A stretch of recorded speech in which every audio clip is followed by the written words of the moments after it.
3, 2, 1.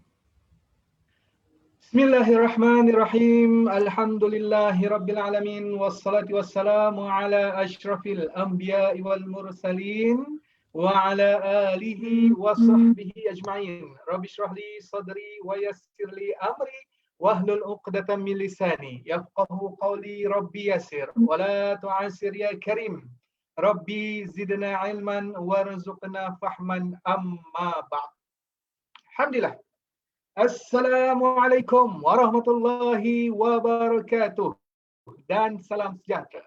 Alhamdulillah, syukur pada Allah Subhanahu wa taala kerana dengan limpah dan kurnia-Nya serta kasih sayang dan rahmat Allah Subhanahu wa taala juga, maka pada hari ini dapat sama-sama kita meneruskan aktiviti yang telah pun kita rancang, iaitu program My Book Move Club sempena dengan anjuran My Book Festival sempena dengan Kuala Lumpur, Ibu Kota Buku Dunia. Pada hari ini kita akan membicarakan tentang satu tajuk, iaitu novel ilustrasi. Ye or ne? Okay, baik.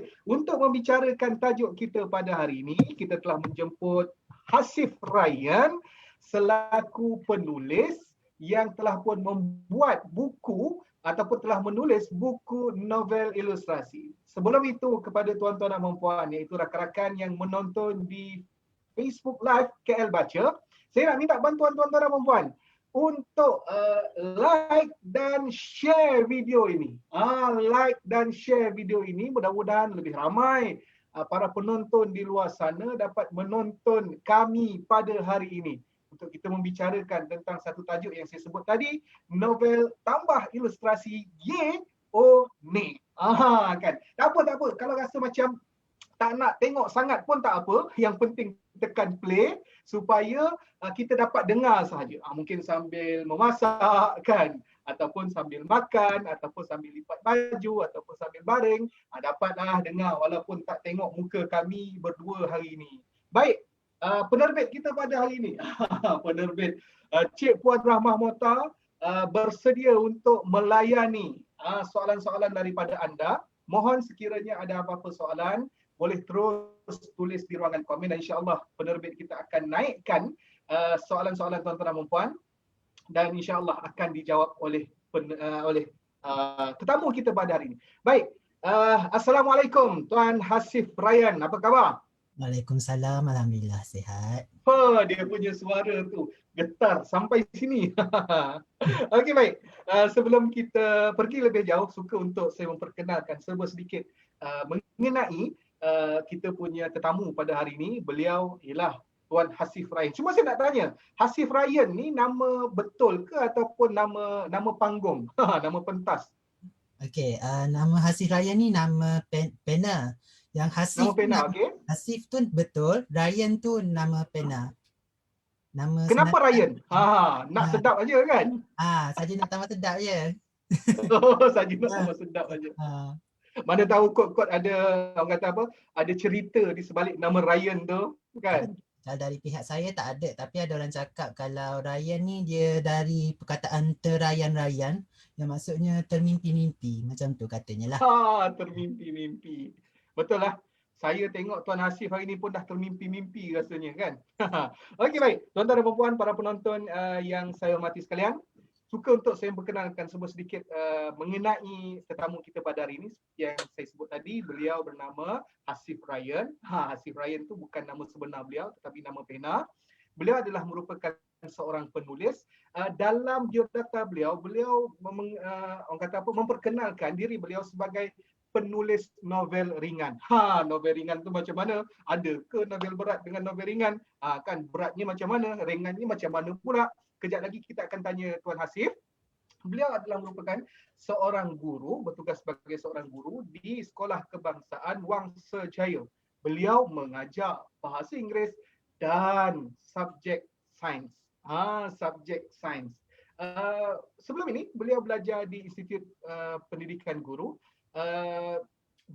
kampus bahasa antarabangsa di Kuala Lumpur, major bahasa Inggeris dan minor sains. Sebab itu tidak hairan kalau kita lihat buku-buku tulisan beliau orang kata apa? fiction dan fantasi. Science fiction dan fantasi. Bergenre science fiction dan fantasi. Sebab bila orang yang ada pengetahuan dalam bidang itu, apabila dia bercerita, jadi ceritanya lebih menarik. Untuk makluman semua, Tuan Hasif dah berapa banyak buku dah Tuan Hasif? Setakat ni ada 6, totalnya 6. Jadi 5 novel dengan 1 kompilasi komik. Yang ada di pasaran sekarang empat saja, sebab 2 yang pertama tu sudah tidak dijual di mana-mana pasaran sudah. Okey, baik. Kita tengok balik tajuk kita.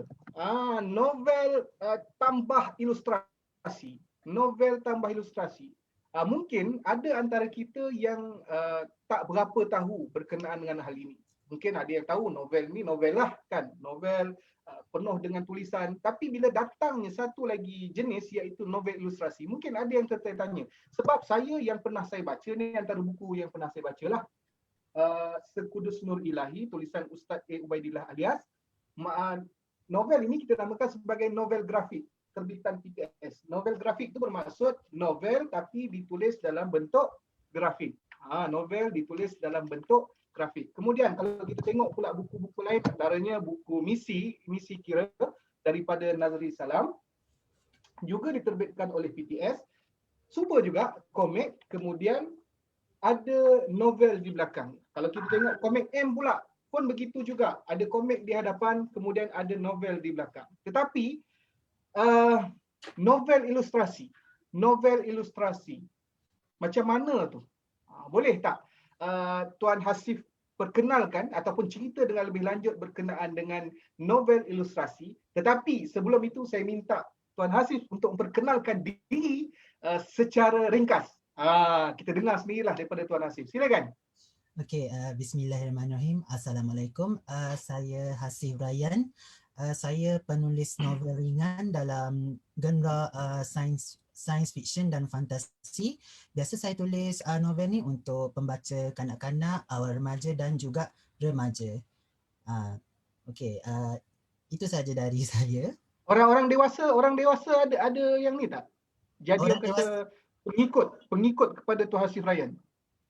Orang dewasa, maksudnya genre science fiction dan fantasi ni ada tak orang kata apa, orang dewasa pun turut sama follow Tuan Hasif? Ada. Biasanya ibu bapa ataupun itulah kawan-kawan saya yang sudah bekerja, ada yang ikuti. Maksudnya walaupun adakah buku ini memang ditujukan kepada kanak-kanak dan remaja ataupun dia terbuka, mana orang lain pun boleh baca? Dari kalau ikutkan hati, saya memang nak bagi terbuka lah. Tapi lepas tengok berdasarkan pandangan semua orang, saya punya suara penulisan itu lebih dekat dengan kanak-kanak dan juga remaja lah. Maksudnya walaupun ditujukan nampak orang kanak-kanak dan remaja ni yang lebih sesuai dengan cara penulisan Tuan Hasif, tapi dalam pada masa yang sama dia juga sesuai untuk pembaca dewasa, begitu ya? Ya, betul. Okey, novel ilustrasi, boleh tak cuba terangkan berkenaan dengan hal ini? Sebab kalau kita tengok macam saya sebut tadi lah kan, bila kita sebut novel, kita tahu novel buat tulisan banyak, tebal, nipis. Kemudian tiba datang pula novel ilustrasi. Adakah novel ilustrasi ni dah lama berada di pasaran ataupun baru sahaja sekarang ni naik semula? Ke macam mana? Silakan. Banyak betul soalan saya bagi ni kan. Okey, saya cuba jawab. Okey. Novel ilustrasi ni kalau ikut pengalaman saya, iaitu saya ambil rujukan ni dari novel ringan di Jepun, yang mana novel mereka ni dia ada teks dan juga beberapa muka surat ilustrasi yang dilukis dengan style anime atau manga. Tapi kalau dan di sana pasarannya sangat luas sampai novel tu dia boleh diadaptasikan dalam beberapa medium lain, sebagai contoh dalam bentuk komik atau manga, dalam bentuk anime atau animasi dan juga video game. Itu kalau di sana, dan dia punya jualan pun biasanya dalam beratus ribu ataupun boleh mencapai berjuta-juta kopis. Okey, kalau di sini di Malaysia ni pada pandangan saya sebenarnya dah lama ada. Kalau bagi pembaca yang pernah baca siri novel terbitan penerbit Kenari dari tahun 80-an ataupun 90-an, itu Kelak. adalah itu Ya, adalah ya. contoh bagi saya menepati novel ringan yang mana Oh. dia ada teks yang mudah difahami, lepas tu ilustrasi dan juga dia juga nipis. Biasanya Hmm. kalau novel ringan ni kalau ikut di sana dia tetapkan um, ketebalan cuma 100 muka surat lebih saja ataupun Mhm. 50,000 patah perkataan purata. Tapi kalau pengalaman saya, biasa saya tulis dalam 20,000 hingga 30,000 patah perkataan saja. Dia Hmm. macam novela lah. Hmm. Hmm. Okey, biasanya dalam satu novel ilustrasi ni berapa banyak ilustrasi yang ada? Adakah dia ada minima? Contohnya 10 ilustrasi barulah kita boleh namakan buku ini sebagai novel ilustrasi ataupun macam mana?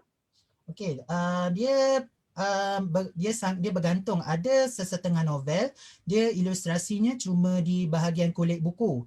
Ada juga dia letakkan dalam minimum 10 hingga 15 ilustrasi dalam satu buku tu. Dan kalau macam contoh sekarang yang saya kenal pasti Tuan Hilal Ashraf yang tulis siri trilogi Takdir dan Gelombang Baru, katanya dia letakkan ilustrasi dalam kesemua bab. Maknanya satu bab satu ilustrasi. Begitulah. Jadi dia tak ada bilangan yang tetap untuk digelar sebagai novel ringan. Hmm. Hmm. Ilustrasi ni apa fungsi dia? Dia Okey. memang kata mewakili satu bab ataupun mewakili satu keseluruhan cerita ataupun macam mana? Adakah dengan kewujudan ilustrasi itu dia membantu pembaca? Okey, berdasarkan saya punya respon, dia kalau bagi pembaca mereka suka dengan ilustrasi itu. Bagi saya anggap ilustrasi itu sebagai pemanis buku tu. Macam kita ada teks selingan dengan ilustrasi. Biasa ilustrasi ni kami tetapkan macam babak mana babak yang penting yang kami rasa kalau letak ilustrasi dia akan jadi berimpak besar lah. Dia macam Hmm. babak penting kami akan letakkan ilustrasi tu. Jadi dia bukan semua, tak semestinya kiranya dia mewakili satu babak dalam cerita itulah. Maksudnya kalau kita bercerita tentang pakaian kan, contoh pakaian, kita sebut tentang ni, kita sebut tentang ni, sebut tentang ni, kemudian kita letak satu ilustrasi, maksudnya dia dapat menggambarkan bagaimanakah keadaan pakaian itu dan memudahkan pembaca untuk membayangkan pakaian dan cerita seterusnya, begitu? Dia untuk dia pakaian dengan rupa wajah dia. Dia macam Hmm, hmm, kalau dia bukan macam watak manusia, mungkin ilustrasi tu lagi membantulah macam mana rupa dia. Okey, tadi Tuan Hasif sudah sebut berkenaan dengan novel ringan. Malah Tuan Hasif sendiri memperkenalkan Tuan Hasif sebagai penulis novel ringan. Kan? Novel ringan ni, tadi Tuan Hasif dah sebut dah.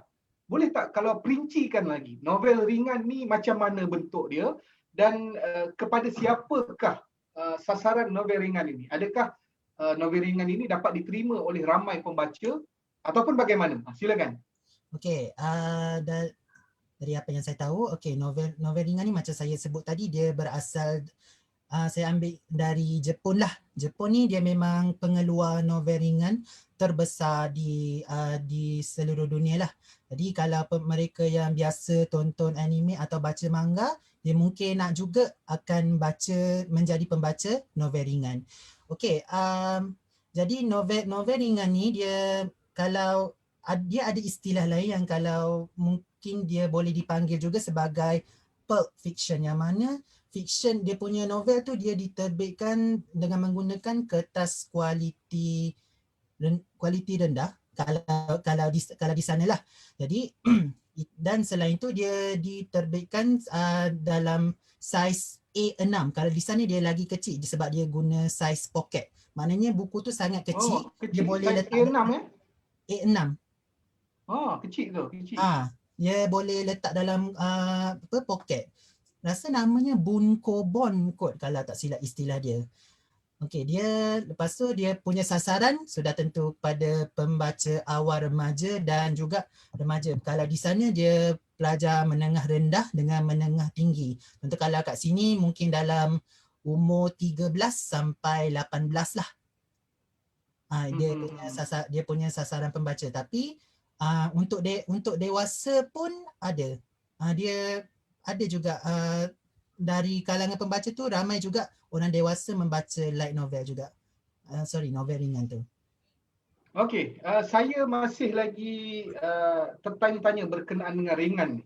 Berkenaan dengan ringan. Okay. Adakah novel ringan ini dia novel yang santai, yang straightforward, yang orang tak payah nak fikir banyak-banyak, yang tak payah pening kepala, ataupun novel berat, novel orang kata apa, novel yang kena fikir, tapi kita masih boleh kategorikan dia sebagai novel ringan sebab daripada bilangan patah perkataan gitu. Macam mana? Okey, pada saya dua-dua tu menepati definisi novel ringan lah. Yang pertama, novel ringan ni biasanya ditulis dengan frasa ataupun ayat yang sangat ringkas dan mudah difahami lah. Macam dia kalau novel dia punya description tu mungkin akan gunakan kosakata yang agak tinggi kadang-kadang. Kalau untuk situasi di sana dia tak akan gunakan kosakata macam tu. Dia akan gunakan kosakata yang mudah difahami dan kadang-kadang tu mungkin kalau kat sini kita boleh kata ada bahasa pasar ataupun ada bahasa sembang. Itu kalau ikut style sinilah. Okey, dan yang kata dia kalau dari segi pembacaan biasanya santai dan kalau maknanya dia akan terangkan konsep yang berat tetapi dalam diolah sebagai cerita yang mudah difahami lah. Biasanya kalau konsep science fiction ke ataupun fantasi ke dia akan berikan apa orang panggil tu, dia macam penerangan yang agak basic, ada yang basic ataupun dia akan bagi guna ayat visual. Begitulah.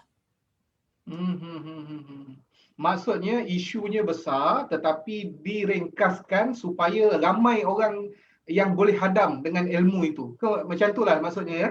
Ya, betul. Okey, baik.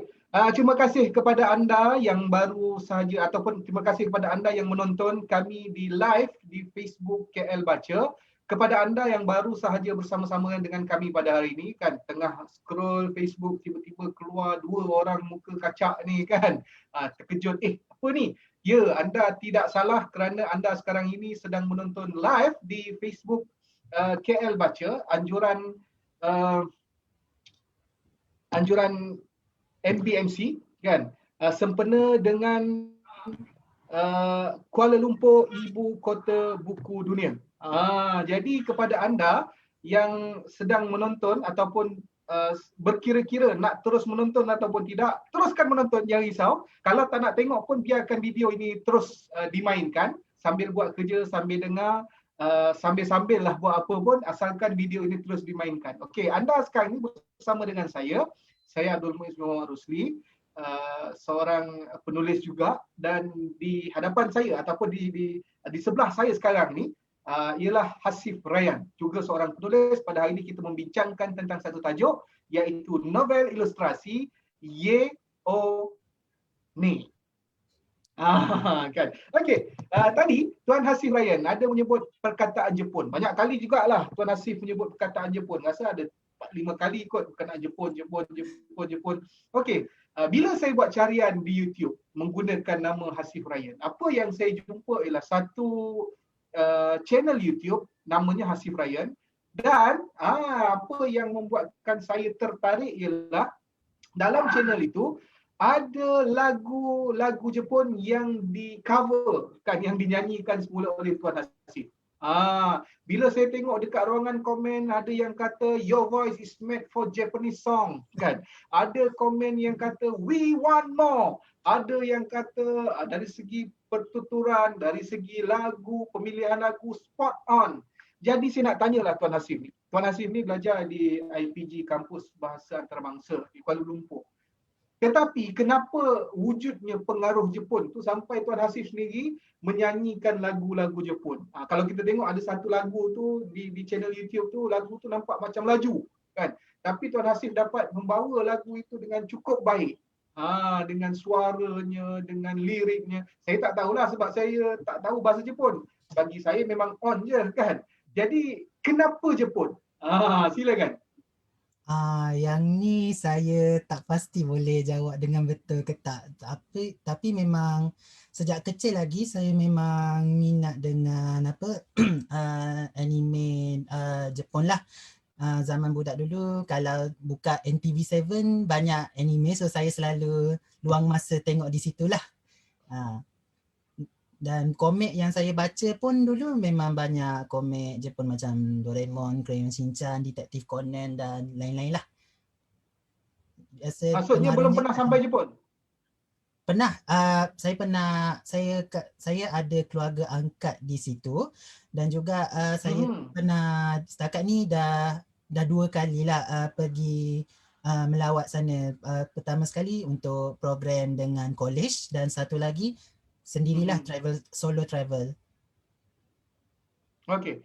Macam mana dengan orang kata bahasa Jepun tu sendiri? Sebab kalau kita tonton video tu dari segi bahasa nampak macam tak kekok langsung. Sebelum ni pernah belajar bahasa Jepun ke macam mana?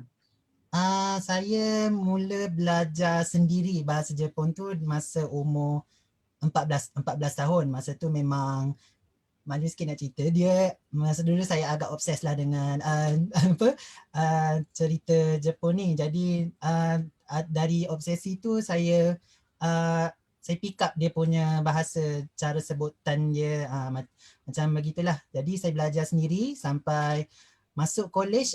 Saya masuk kelab bahasa Jepun yang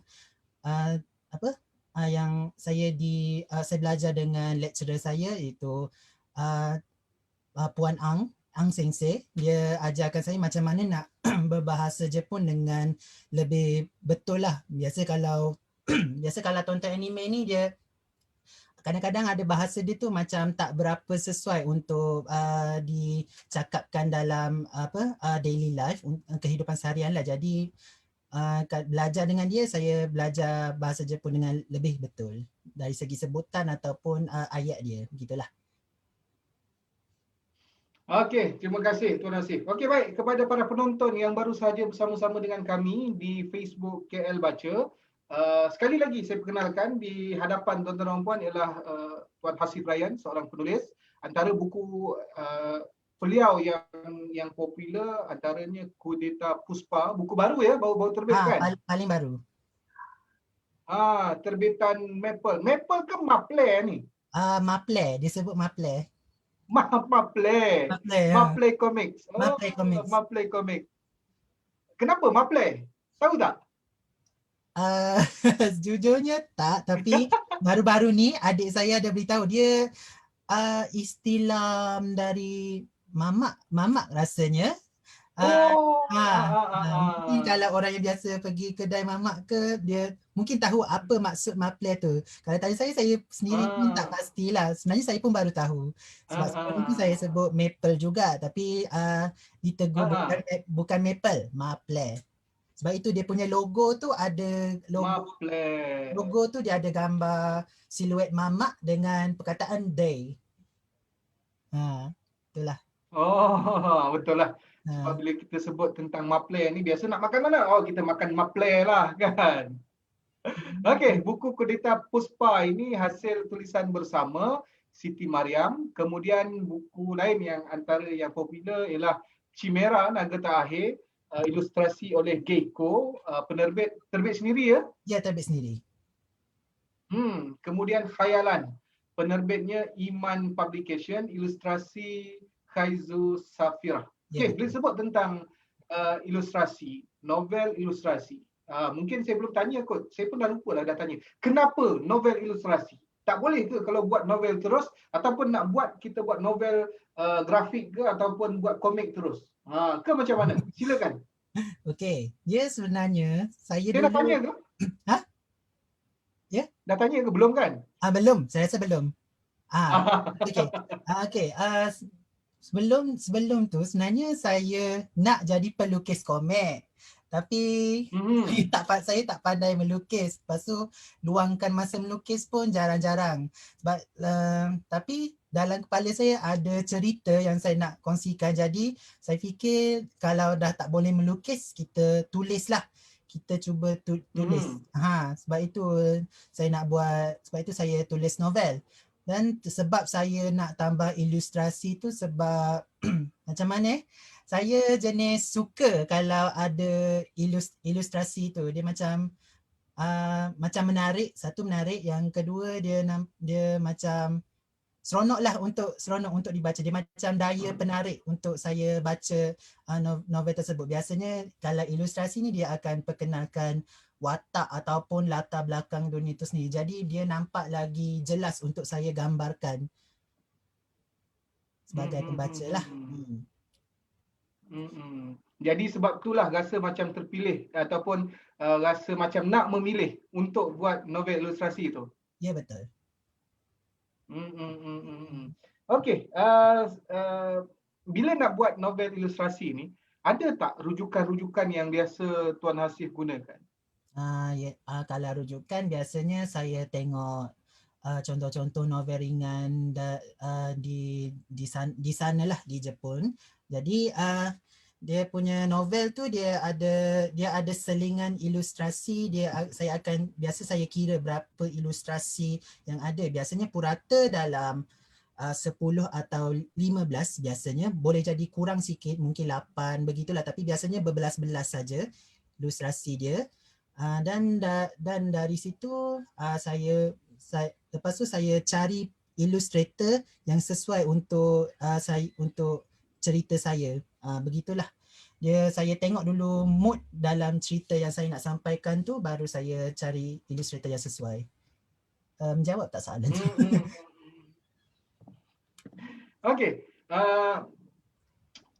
Kata apa? Macam ni. Bila kita nak buat satu novel ilustrasi itu, ada tak kita jadikan untuk buku Kudita Puspa katakan, ada tak satu buku novel ilustrasi lain yang menjadi rujukan kita sepenuhnya? Buku ni kita tengok, kemudian kita masukkan pengaruh daripada rujukan itu ke dalam buku kita.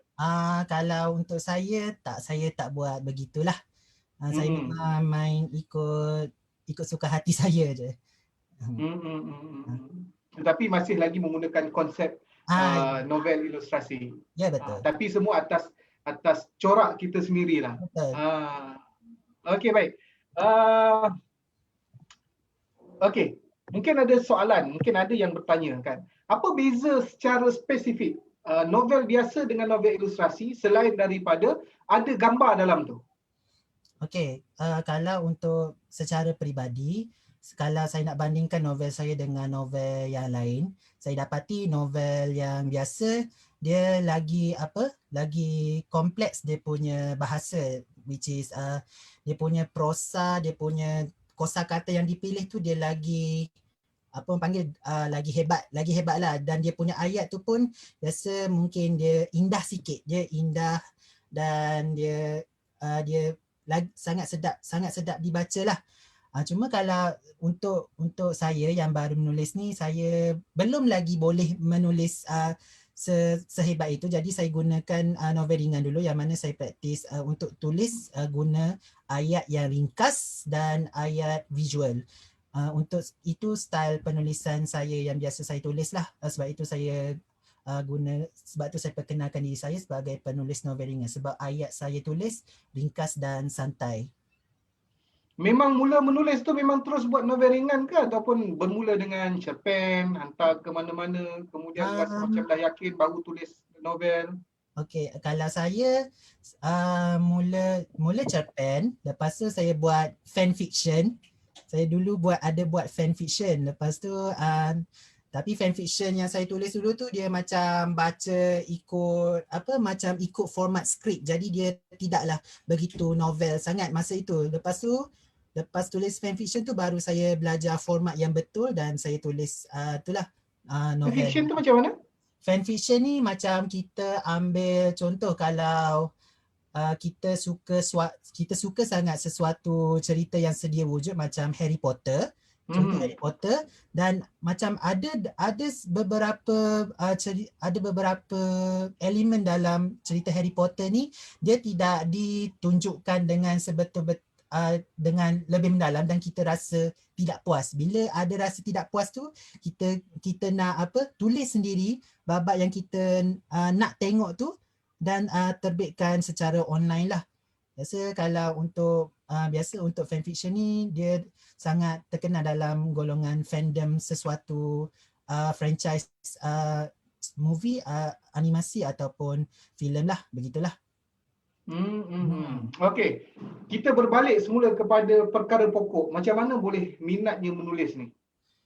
Okey, ini pun agak malu sikit nak cerita. Okey, saya dulu Tak apa, kita berdua je kat sini, jangan risau. Okey, tak apa. Okey.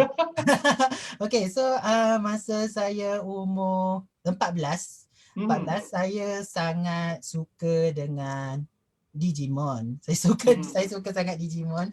Jadi dari situ saya buatlah cerita Digimon saya punya sendiri. Jadi dari situlah timbul minat nak menulis cerita. Cuma dulu saya tak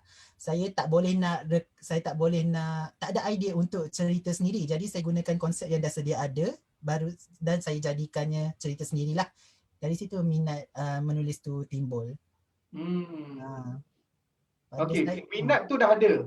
Bila dah minat, mesti kita akan sentiasa berlatih. Betul. Kita dah berlatih menulis tu, ada tak bagi sesiapa baca? Siapa orang kata sebagai pengkritik utama, cerita kau ni tak best, cerita kau ni best, kau boleh buat macam ni, ataupun tak payahlah kau buat macam ni je, tak payahlah, ataupun kau tak payah tulis lah. Ada tak? Okey, masa saya buat fanfiction tu saya share dekat group dekat laman web DeviantArt. DeviantArt ni biasa orang hantar lukisan lah, dan kat situ pun ada juga orang share cerita yang diorang tulis. So saya upload di situ dan tengok dan dapat respon yang memberangsangkan jugalah untuk sebab kalau nak ikutkan saya punya penulisan yang masih sangat amatur dulu, tapi mereka masih suka. Dari situ saya semakin lama semakin kuat berlatih untuk menulis lah. Maksudnya pengkritik di situ dapat menerima ataupun pembaca, kita dikatakan sebagai pengkritik lah. Bila menyokong, jadi terus rasa macam aku kena teruskan benda ni. Betul. Okey. Dan dari situlah bila tengok pengaruh-pengaruh Jepun tu, di situlah bermulanya untuk buat ni pula. Betul. Ilustrasi. Betul. Selain daripada Jepun, ada lagi tak mungkin yang Tuan Hasif tahu, negara-negara lain yang mungkin ada masuk juga senarai yang jadi rujukan Tuan Hasif? Kalau selain Jepun yang saya tahu Korea dengan China. Dan buat masa ni pun saya ada tengok dekat Indonesia. Indonesia pun saya tengok dia ada terbitkan juga novel ringan dia. Jadi saya pun ada rujuk di situ juga, sebab kalau boleh, walaupun saya suka pengaruh Jepun ni, tapi kalau boleh untuk cerita saya sendiri saya nak minimumkan sebaik yang mungkin, sebab saya nak cerita ni dia sesuai untuk pembaca Malaysia. Jadi ada benda yang saya rasa tidak sesuai memang saya tak letakkan lah dalam cerita saya. Contoh tak sesuai tu macam mana? Okey, contoh macam babak tunjuk aurat ke. babak tunjuk aurat ke, ataupun dia punya macam jenaka yang cuma difahami di orang-orang sana. Jadi begitulah. Jadi saya cuba adaptasikan ikut setting kita, ikut tempat kita. Bagi kita mungkin kelakar, tapi bila orang baca dia tak faham apa ni kan? Apa benda ni. Okey. Baik. Soalan saya seterusnya. Bila kita saya tengok ada kan buku yang ditulis bersama, contohnya macam Kudita Puspa lah, ditulis bersama dengan Siti Mariam kan. Saya yakin dan pasti bila kita nak menulis bersama ni bukan senang-senang kita boleh kaut saja sesiapa orang, kau nak tulis dengan aku tak, kau nak tulis dengan aku tak, mem sini.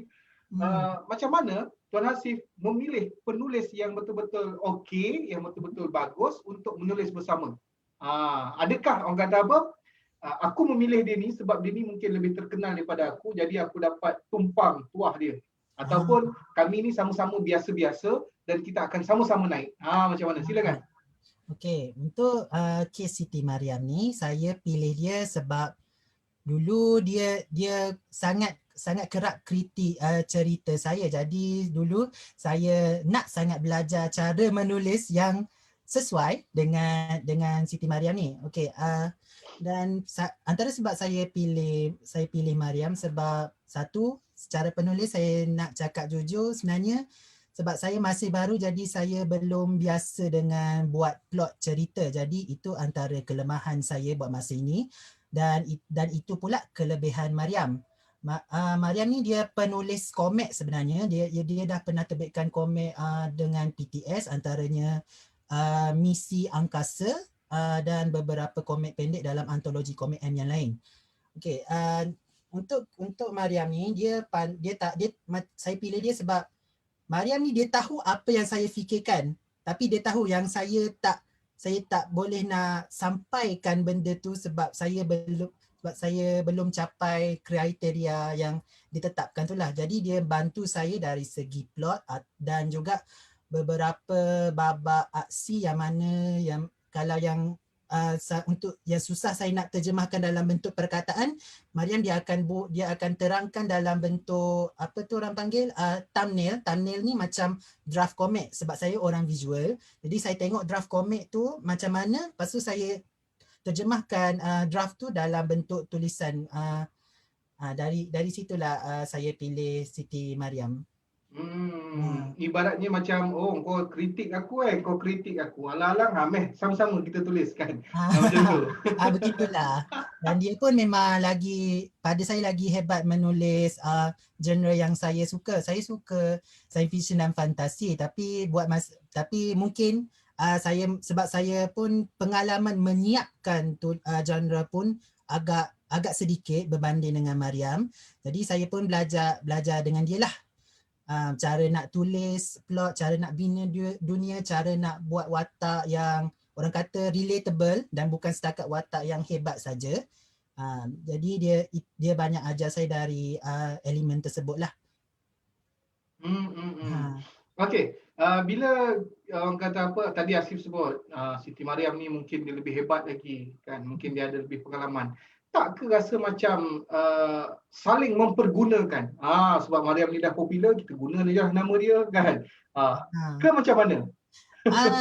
Dia lebih tepat kalau secara jujurnya ada sikit. Kita saling mempergunakan dengan kerelaan sendiri. Dia gunakan saya gunakan dia. Begitulah. Tapi bila kami pergunakan sesama sendiri tu, alhamdulillah kami punya populariti pun menaik.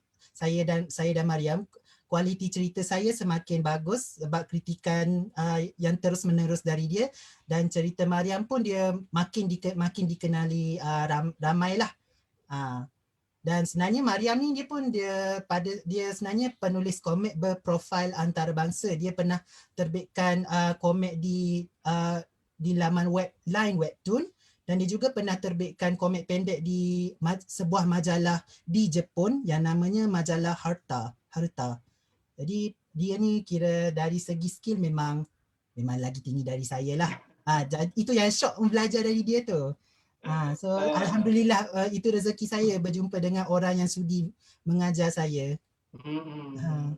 Saya pun ada juga cerita, mungkin saya boleh berkongsi sikit berkenaan dengan buku pertama saya. Buku pertama saya, Aku Terima Cintanya. Pada waktu itu saya bukanlah orang sesiapa kan, menulis. Tiba-tiba saya ditawarkan untuk menulis dalam buku ni. Satu buku ni ada 3 orang penulis. Siapa penulis ni sekejap lagi saya beritahu. Antara 3 orang ni saya lah yang paling orang tak kenal. kemudian diterbitkan oleh PTS. Lagi pula satu penerbit yang sangat popular pada waktu itu. Saya berjaya menumpang nama Rahmah Mota sendiri dan yang kedua Puan Azhar Abdul Rahman. Kemudian buku itu pula diadaptasi daripada buku Zamri Muhammad kan. Maksudnya saya yang tak ada apa-apa ni, betul lah tadi kita bukan nak menidakkan kan, tapi itulah realiti sebenarnya. Ya, betul. Dalam pada masa yang sama kita menggunakan nama mereka, bukan menggunalah, kita memang menggunakan, tapi dalam masa yang sama kita saling bantu-membantu. Alhamdulillah, sehinggalah saya sekarang ni memang saya tak malu untuk katakan mereka lah antara 3 orang ni yang jadi pencetus utama pada awal dulu membuatkan saya untuk menulis. Okey, kita masuk pula kepada ilustrasi. Dan bila kita nak membuat ilustrasi, saya yakin dan pasti macam juga kita mencari penulis bersama. Tak semua pelukis ataupun ilustrator yang boleh kita pilih. Oh, engkau ambil sinilah, engkau ambil sini. Dan mereka pula sebagai ilustrator yang saya yakin dan pasti, mereka juga ada pengalaman dan mereka sendiri pun tak senang-senang untuk bekerjasama dengan kita. Melainkan kita ada sesuatu. Jadi, sebagai penulis sendiri, Tuan Hasif kan, kena pula dah pernah terbit buku sendiri. Macam mana Tuan memilih ilustrator tu untuk bekerja dengan kita? Adakah kriteria tertentu, oh dia ni baguslah, dia ni boleh kerja dengan aku, sesuai ataupun tidak, ataupun dia sudi ataupun tidak nak bersama-sama dengan aku? Silakan. Okey, kalau nak ikut kriteria yang pertama sekali saya kena suka lah. Saya kena suka dengan lukisan dia. Lepas tu yang kedua, dia punya ilustrasi tu menangkap mood, menunjukkan mood yang sesuai dengan cerita saya. Sebagai contoh, untuk Kimera Naga Terakhir, saya sengaja pilih gecko sebab pada saya lukisan gecko ni dia macam seimbang dengan apa? Dia ada warna gelap dia dan ada warna ceria dia. Dia mungkin dia macam dari cara dia lukis watak itu, dia macam kalau saya tengok ni macam sesuai untuk novel kanak-kanak ataupun novel remaja lah. Tapi dalam masa yang sama dia bila saya cakap warna gelap tu, dia itu berbalik kepada mood cerita saya juga. Macam ada beberapa isu yang saya letakkan tu mungkin agak gelap dalam cerita, macam unsur sedih ke ataupun macam krisis kewujudan ke, itu yang saya perhatikan lah. Itu untuk Kimera Naga Terakhir. Tapi biasanya saya kena suka dan lukisannya sesuai dengan mood cerita saya. Macam kalau untuk cerita kanak-kanak, saya tak boleh pilih illustrator yang lukis watak yang realism. Dia macam tidak sesuai. Saya ada kerisauan ilustrasi dia tu lagi menarik daripada cerita saya. Macam tak kena lah. Begitulah cara saya pilih. Ilustrator ni di kalangan kawan-kawan tu macam mana? Ada kawan-kawan, ada juga yang yang saya cari sendirilah, yang diperkenalkan oleh kawan-kawan yang lain lah. Jadi macam kalau untuk kes Kudeta Puspa ni, saya kenal Cross dari Mariam. Sebab mereka ni dulu sama-sama pernah pergi ke Jepun lepas menang pertandingan komik antarabangsa. Jadi Mariam lah perkenalkan saya dengan Cross. Dan saya tertarik dengan lukisan Cross tu, rasa macam sesuai untuk dunia Kudeta Puspa. Jadi saya pilih dia lah. Tak rasa ke macam dia nak ke bekerjasama dengan aku? Ada tak rasa macam tu? Dia kalau tak nak ada rasa macam tu, pertama sekali kena ada duit lah. Duit. Dia kalau ada duit, insyaAllah dia tak tersikit lah. Pastikan ada duit dan kita bayar ikut harga yang dia tetapkan. Begitulah. Okey. Bila alang-alang dah sebut pasal duit, sebut tentang harga ni, berapa bayar harga ilustrator? Okey. Jangan cakap kuat-kuat, kita berdua je. Okey, fine. Okey, macam ni. Kalau untuk Kimera Naga, janganlah slow sangat, tak dengar. Tak dengar pula. Okey, fine. Okey, dia Kimera Naga Terakhir ni ni sebab dia novel pertama yang saya tulis. Jadi dulu bayar agak agak murah lah. Saya bayar 200, which is kalau sejujurnya itu bayaran yang sangat tidak sesuai. Sebab sepatutnya dia layak dapat lebih. Jadi untuk kamera saya gunakan cara saya bayar secara ansur-ansur. Jadi saya tetapkan untuk Gecko dia akan dapat 50% keuntungan dari novel kamera ni. Maknanya 50% keuntungan tu saya akan bagi kat dia. Jadi saya bayar, kiranya 200 pertama tu saya macam bagi advance dulu. Lepas tu saya slow-slow bayar yang selebihnya kat dia lah. Okay, kalau untuk Khayalan dan Kudeta Puspa, untuk Khayalan, Cik Kaizu ni dia dah tetapkan rate. Masa dulu dia tetapkan dalam RM100 per ilustrasi. Satu ilustrasi hitam putih, dan dia akan tambahkan sikit kalau ilustrasi tu dia buat double spread. Double spread ni macam ilustrasi dua muka surat. Dia macam besar lah. Macam shock sikit. Ada sambungan lah. Satu sini, satu sini. Dia betul, sambung. kiri dan kanan. Ya, betul. So yang tu dia akan charge lebih sikit lah. Kalau untuk Khayalan ni saya habiskan dalam RM1,000. Itu pun sebenarnya agak boleh lah.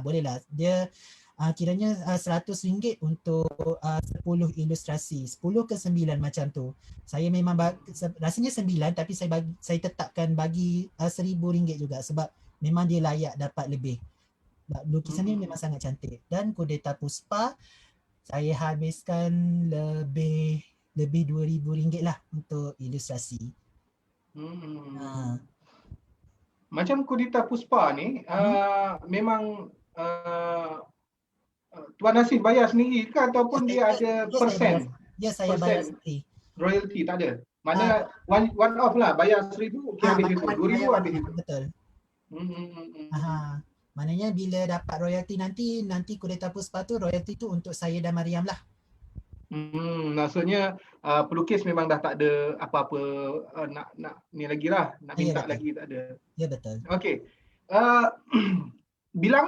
Bilangan ilustrasi dalam buku tu kita tetapkan ke macam mana? Sebab tadi Tuan Hasif ada sebut, saya nak 9. Jadi memang dah diletakkan, ini aku nak, ini aku nak, jadi semua ada 9. Ke macam mana?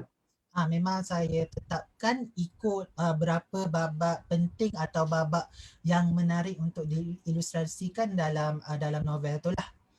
Jadi cuma kadang-kadang kalau ada, lepas tu saya akan tengok balik yang mana rasa tidak perlu tu untuk jimatkan kos, saya tak letak lah.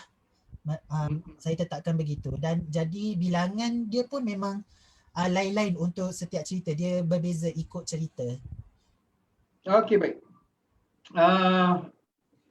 Saya nak tanya berkenaan dengan self-publish. Sebab Tuan Hasif sendiri beruntung sebab ada pengalaman itu. Saya walaupun dah menulis, nak kata lama tu tidak, tapi dah lama jugalah menulis, saya belum ada lagi pengalaman self-publish, kan. Bila sebut tentang self-publish, terbit sendiri, secara umumnya lah, macam mana bajet untuk terbit sendiri ni? Okay, bajet untuk terbit sendiri ni, kalau setakat ni saya cuma terbitkan kamera saja, kamera naga terakhir.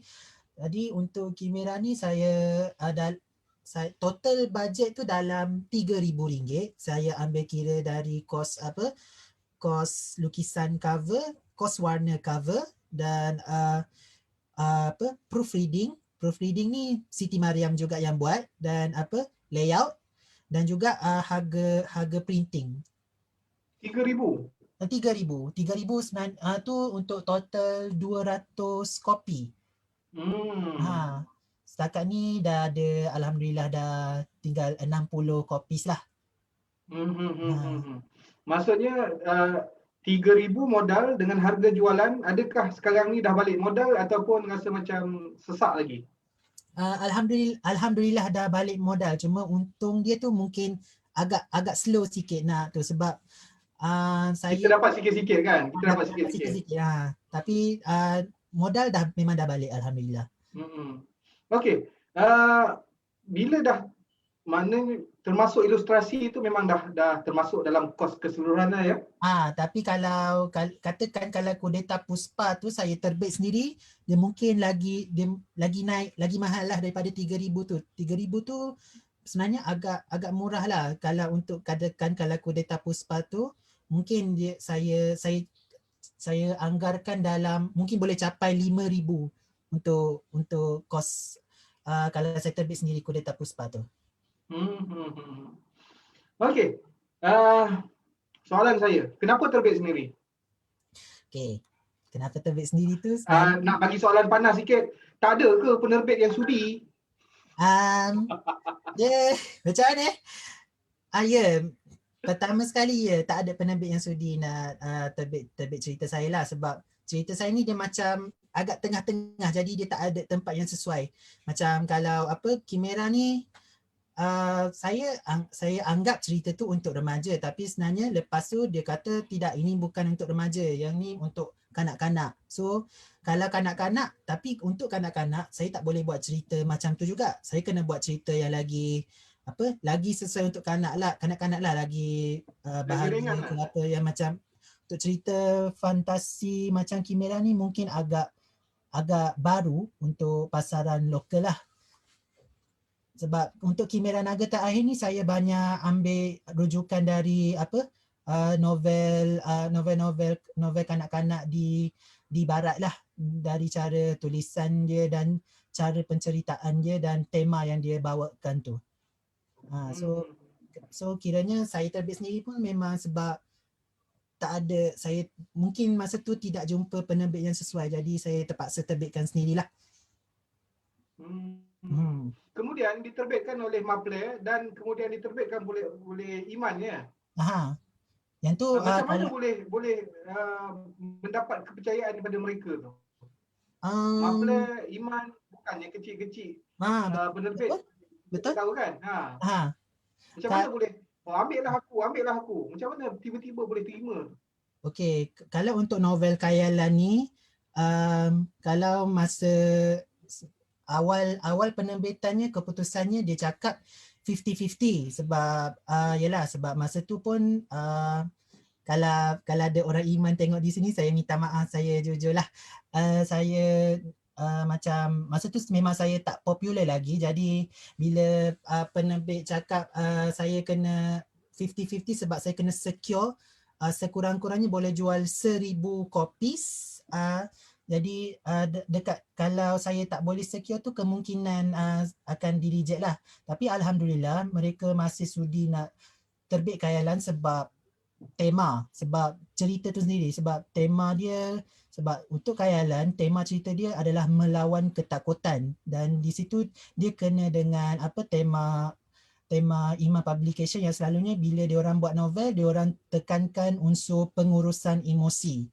Jadi sebab itu khayalan dapat lepas, dan lagi satu khayalan ni pun cerita inspirasi dari pengalaman saya sendiri. Jadi saya anggap itu dua elemen yang membolehkan khayalan tu diterbitkan oleh Iman Publication. Okey, Tuan Hasif, alang-alang bercerita ni kan, alang-alang bercerita tentang buku ni, boleh tak mungkin boleh kongsikan sedikit berkenaan dengan novel-novel ilustrasi yang dah pernah terbit, contoh macam Kimera Naga Terakhir, Khayalan, Kudeta Puspa, cerita tentang sinopsis, mungkin macam mana memilih konten, kemudian macam mana pula nak diilustrasikan. Ni sambil-sambil kita berkongsi lah, mungkin nak promosikan juga buku.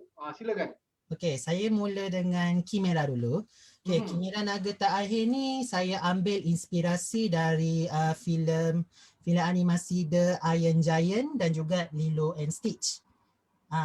Jadi dari lepas tu kisahnya pula adalah tentang seorang budak Kelantan, nama dia Zakwan. Dia berjumpa dengan dengan naga, Kimera Naga yang terhempas di Pantai Bisikan Bayu.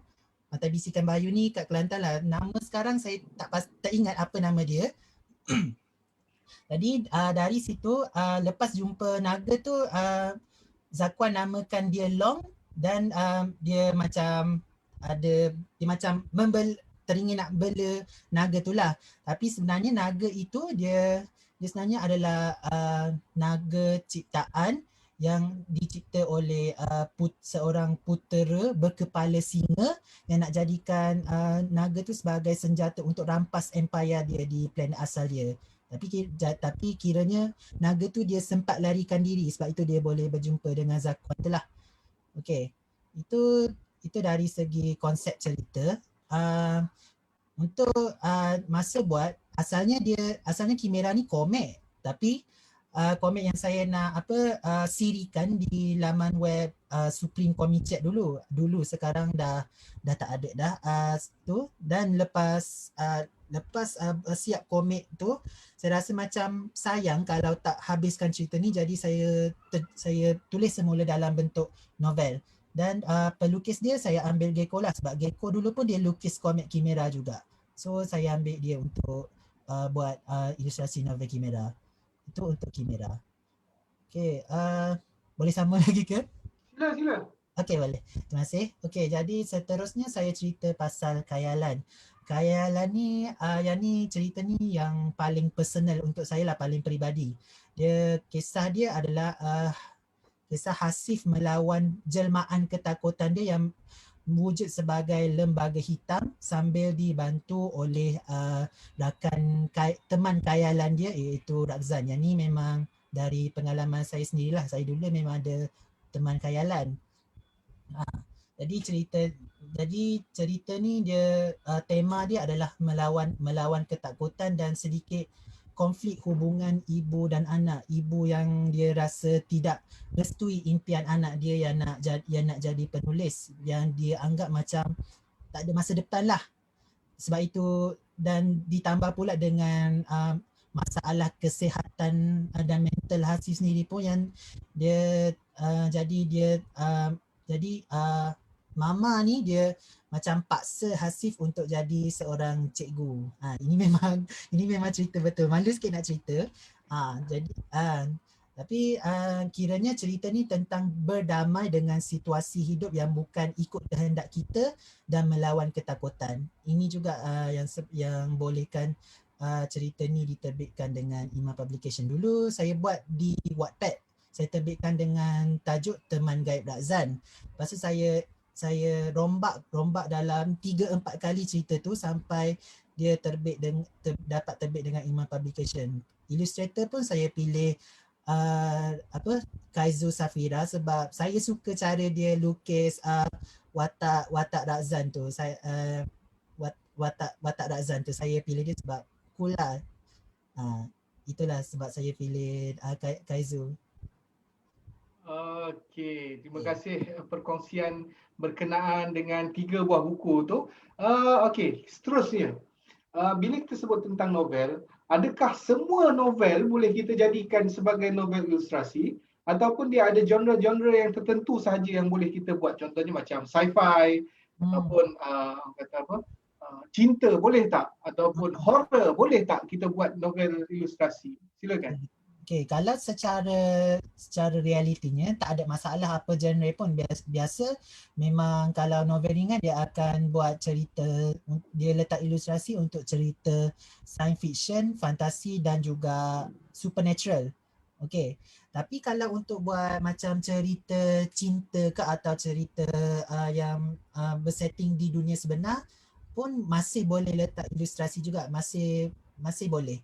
Cuma kalau untuk saya secara peribadi, kalau saya buat cerita yang macam cerita drama ke, mungkin saya tak letak ilustrasi. Kemungkinan besar saya tak akan letak ilustrasi. Okey, ada satu komen dari Facebook daripada Mubin Jauhar. Katanya selama ni saya sangka penerbit buku yang bayarkan untuk ilustrator. Penulis buku pun memang ada juga yang bayarkan. Maksudnya seperti yang Hasif sebut tadi, bahawa untuk buku-buku beliau lah yang mencari. Sebenarnya ada tak penerbit kata, oh aku tak nak ilustrator ni, aku tak nak ilustrator ni? Ke semua diserahkan kepada kita? Antara sebab saya sendiri yang bayar ilustrasi tu sebab biasa kalau penerbit novel dia tak berminat untuk letak ilustrasi. Jadi bila saya kata saya akan bayar, jadi itu yang akan memudahkan sedikit untuk penerbitan novel itulah. Jadi kiranya kalau dapat bayar, kita dapat bayar sendiri, itu akan lagi memudahkan novel kita diterbitkan. Kalau kita tak mampu bayar, nak tak nak kita kenalah kalau terbit tanpa ilustrasi tu. Senang cerita macam ni. Tugas engkau tulis saja. Lepas tu engkau bagi dekat aku. Engkau nak ilustrator ke apa benda, ilustrasi ke apa benda ke, pandai-pandai engkau sendiri. Ibaratnya macam tu lah. Mungkin sekarang penerbit dah mula, ada certain penerbit dia dah terbuka sikit untuk tambah ilustrasi. Jadi mereka akan sediakan fund lah. Kalau untuk dulu mungkin tidak, sebab konsep ni masih agak baru ataupun dia macam jarang-jarang lah. Sebab itu mereka belum bersedia nak nak invest kos tambahan tu. Setahu Tuan Nasif lah, siapa yang di Malaysia ni yang naikkan novel ilustrasi ni?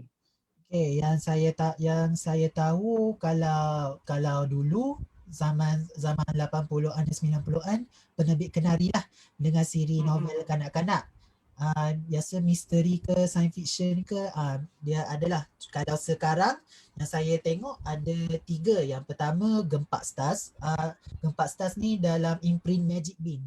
Magic Bean ni dia memang terbitkan novel ringan dan ada ilustrasi. Mungkin ilustrasi dia, cara dia present ilustrasi tu tidak sama dengan yang cara saya present ilustrasi tu, tapi masih ada ilustrasi dan mereka sendiri pun gelarkan ia sebagai novel ringan. Selain Magic Bean Gempak Stars, ada imprint PTS iaitu Bookyut. Bookyut ni untuk pembaca middle grade ataupun awal remaja lah.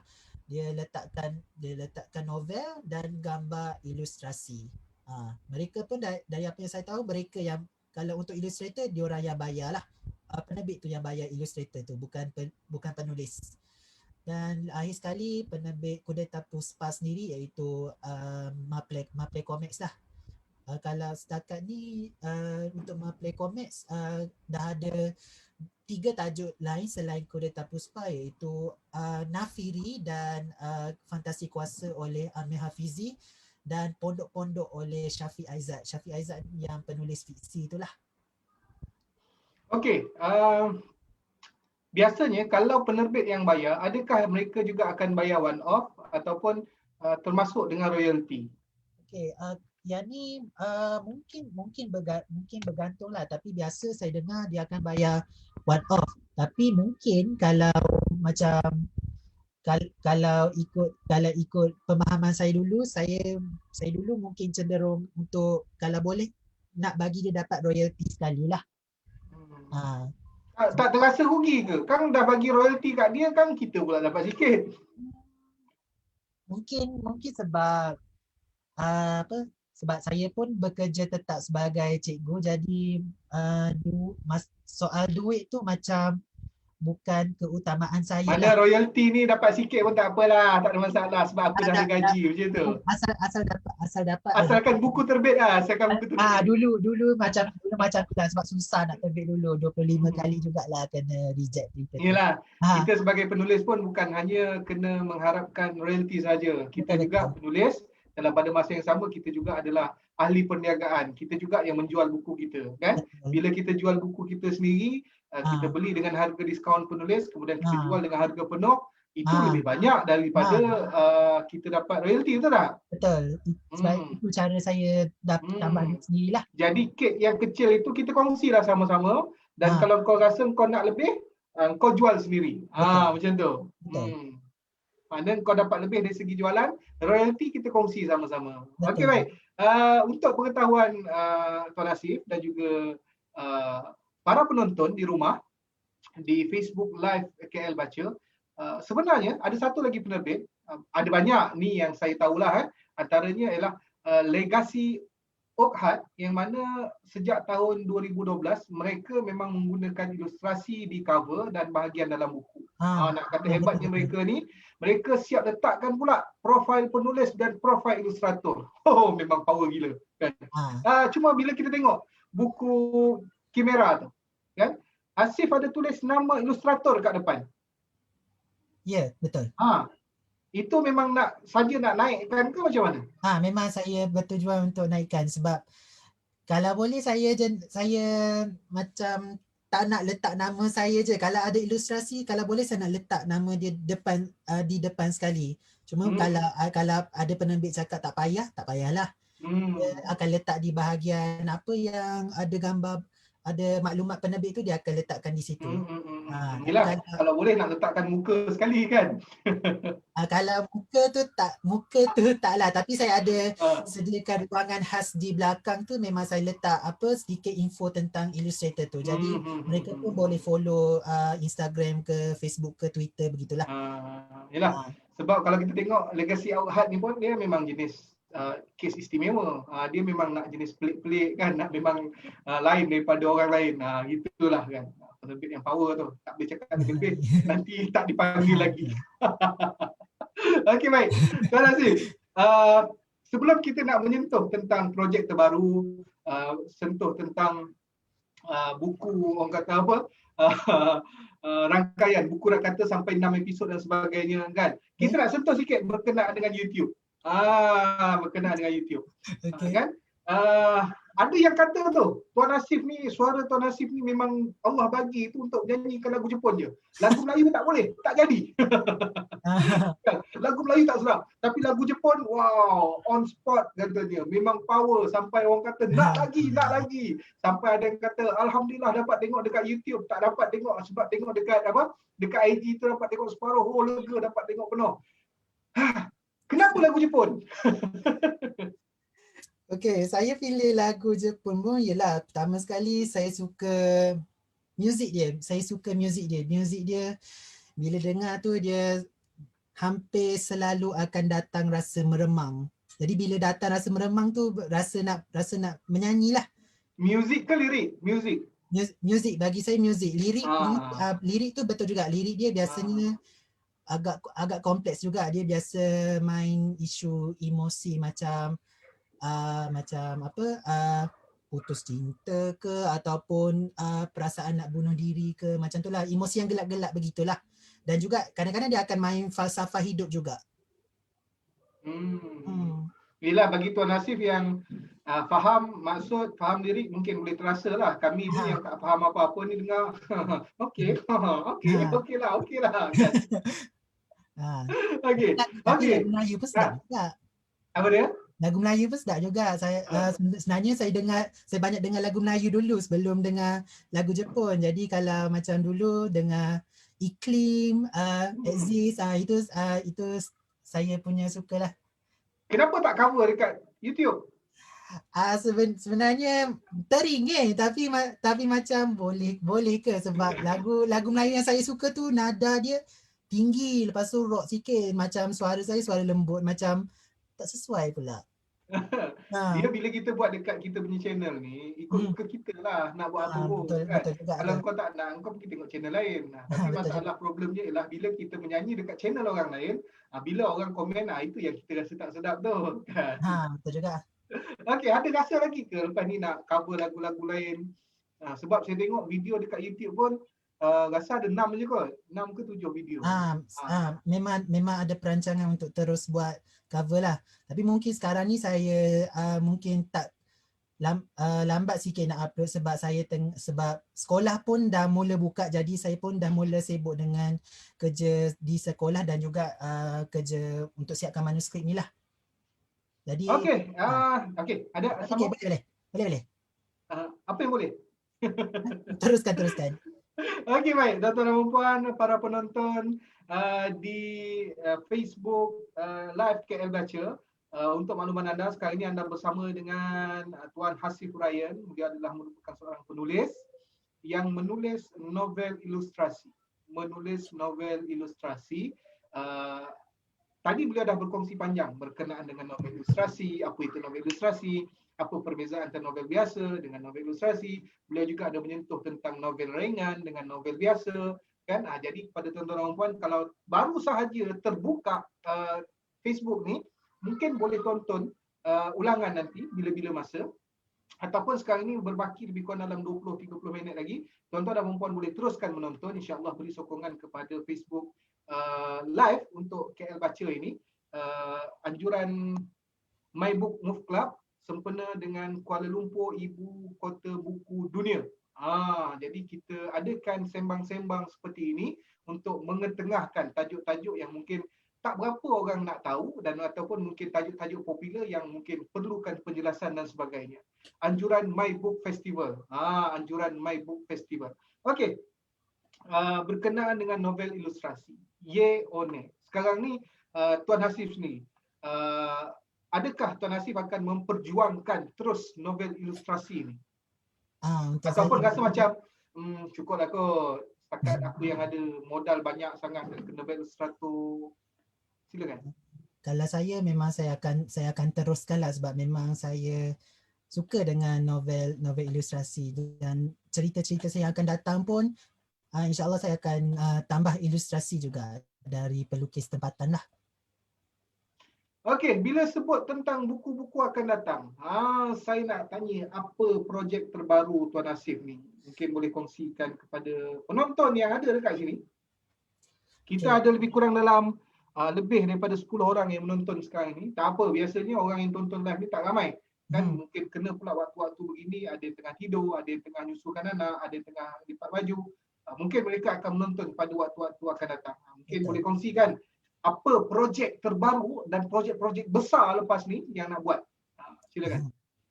Okey, sekarang ni saya tengah menulis manuskrip genre drama remaja, yang insya-Allah kalau diberi rezeki terbit dengan Iman Publication lah. Itu yang saya tengah tulis sekarang, dan selepas siap cerita tu saya nak buat sambung. Sebut tentang Iman. Iman macam mana boleh mendapat kepercayaan Iman? Yang tu saya tak pasti, tapi kalau saya baca, ada orang dalam ke? Tidak.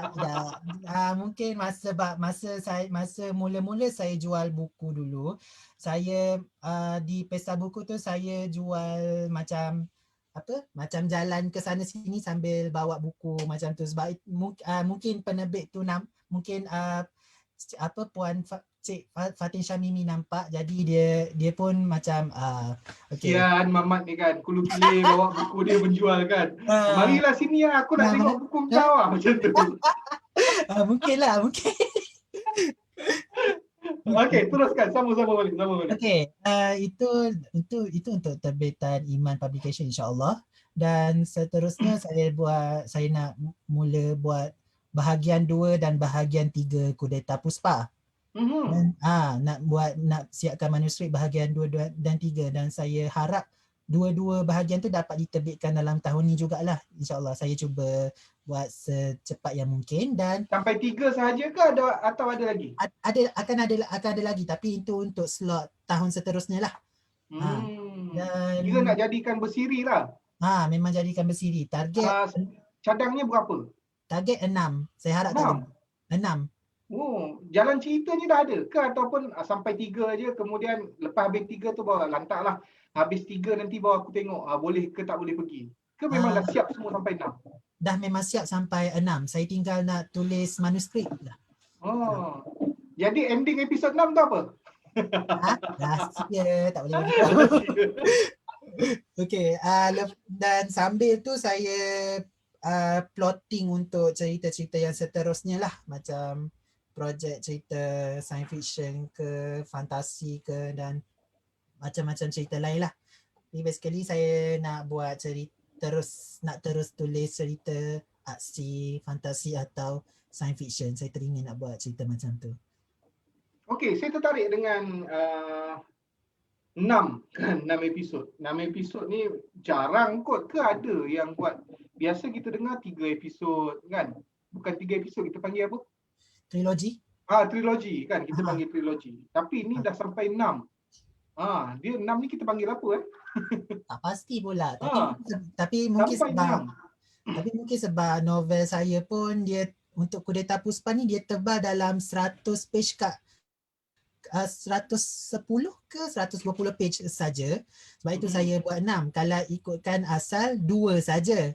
Tapi kalau ikutkan plan asal 2 buku saja. 2 buku tu maksudnya satu buku tu dalam 300-400 pages. Tapi bila dah terbitkan dengan Maple, mereka syaratkan mesti bilangan patah perkataan tu dalam 18 hingga 20K. So sebab itu dia jadi 6. Dan saya harap maksudnya ceritanya panjang tapi penerbit nak 20,000 patah perkataan je. Ya betul, sebab itu supaya lagi tepat dengan definisi novel ringan lah.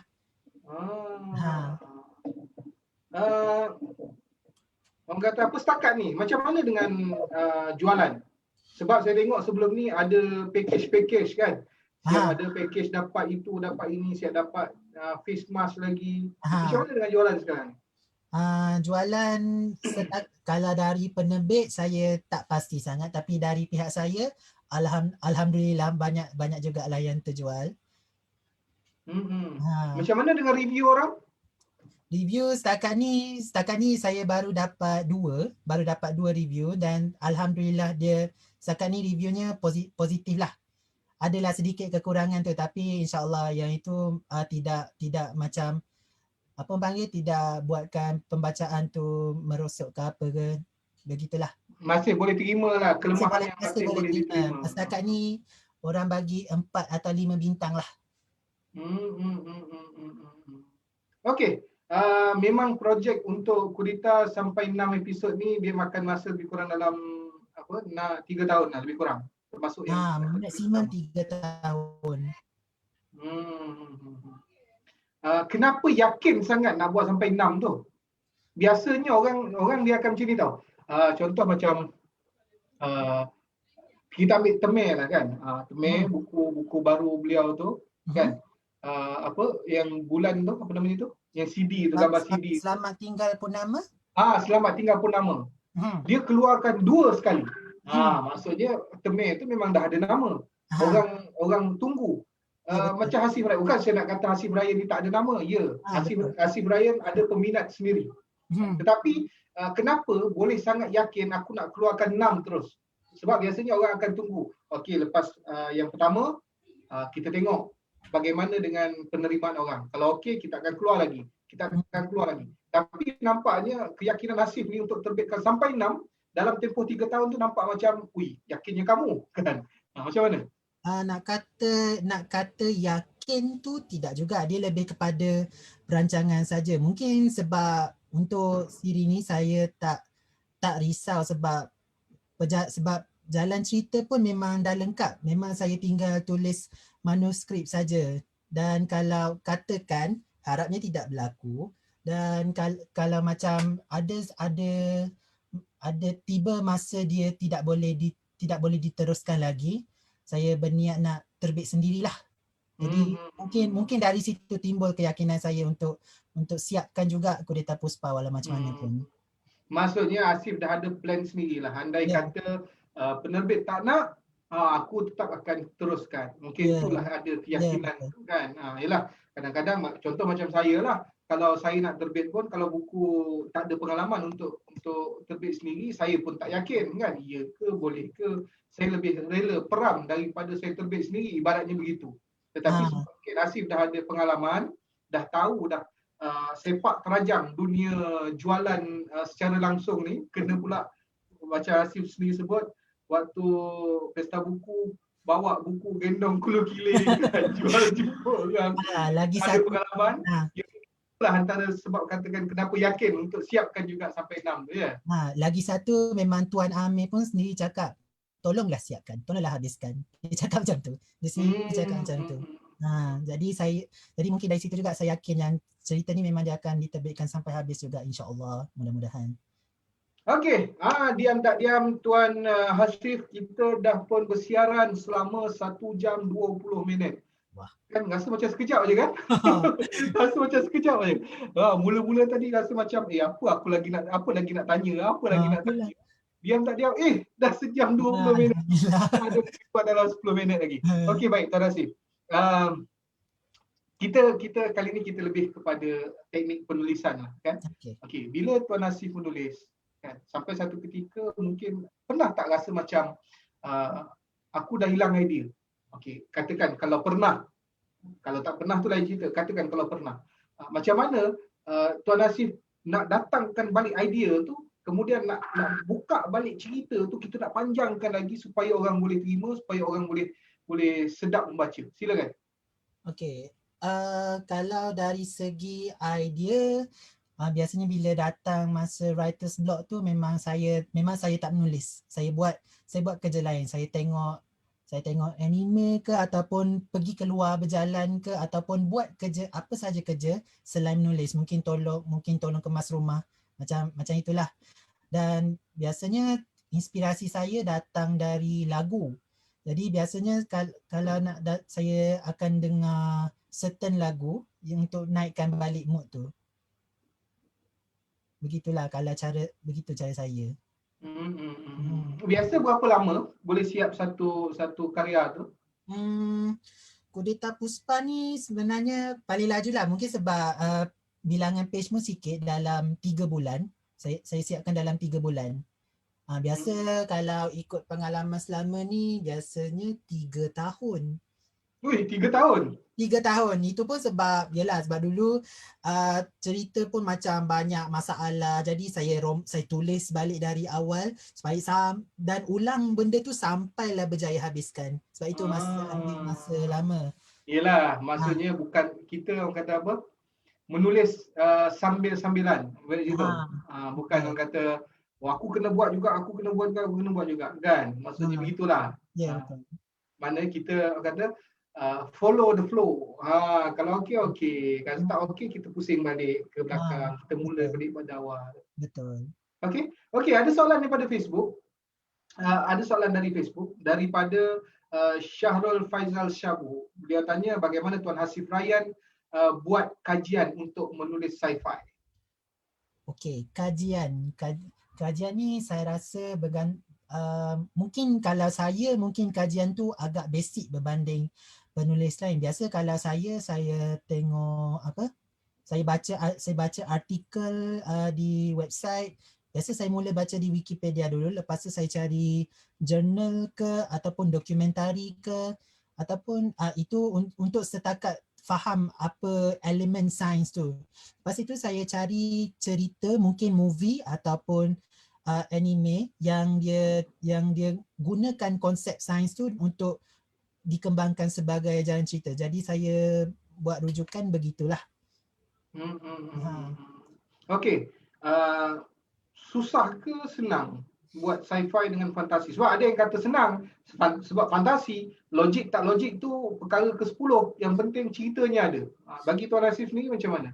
Sebenarnya kan lagi senang buat cerita dunia sebenar. Sebenarnya sebab kalau fantasi dia bukanlah logik tak logik. Dia macam bergantung kepada sesuatu yang tak logik tu dia boleh jadi logik kalau dia ada penerangan. Biasa fantasi yang rumit sentiasa dekat penerangan. Macam mana contoh magic tu datang dari mana, sistem dia bagaimana. Jadi kalau macam cerita fantasi tu diterima dengan baik, maksudnya dia punya sistem yang ditetapkan tu kukuh. Walaupun dia tidak semestinya mengikut sistem yang sedia ada di dunia kita lah. Tapi dia dah bina sistem tu, dia jadi kukuh, jadi dia kalau situasi dalam cerita pun dia berlaku mengikut sistem yang ditetapkan tu. Kalau lari, maknanya itu dia akan mula jadi plot hole cerita tu. Maksudnya walaupun sukar tetapi ada jalan untuk menyenangkan sci-fi ni. Bagi saya begitulah. Biasa kalau saya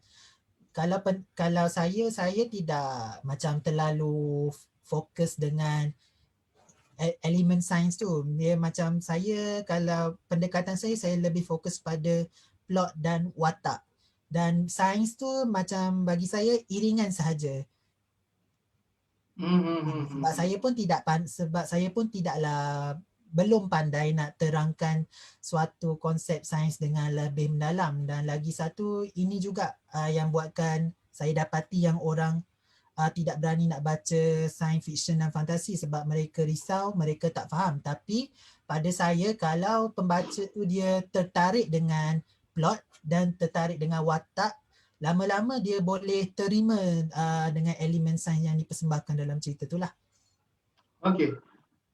Tuan Hasif seorang guru mengajar sains, mungkinlah ilmu sains itu dapat membantu dalam penulisan. Bagaimana pula dengan orang yang tak ada ilmu berkenaan dengan maksudnya dia bukanlah seorang peguam tapi dia nak bercerita tentang undang-undang. Apa nasihat Tuan Hasif lah untuk orang yang nak cuba buat macam tu?